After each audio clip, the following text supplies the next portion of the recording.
तदाप्येकः सर्वं हिमगिरिसुते कामपि कृपाम् अपाङ्गे ते लब्ध्वा జగదిదమనంగో విజయతే.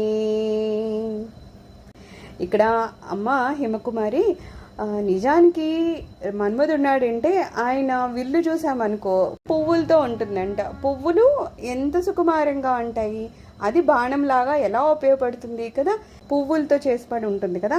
అలాగే ఆ వింటినారు ఉందంటే తుమ్మిదలతో ఉంటుంది. తుమ్మిదలు అంటే అసలు నిజానికి అవి అలా అలా చెదిరిపోయి ఉంటాయి కదా, దాంతో అసలు ఒక తాడు తయారవుతుందా? నిజం చెప్పాలంటే అది ఎంత బలహీనం. తొమ్మిదిలు అలా లైన్లో నుంచుంటే అదొక వింటి నారిలాగా పనిచేస్తుందంట.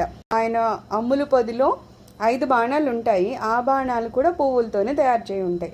అలాగనే ఆయనకి సామంతుడు ఎవరు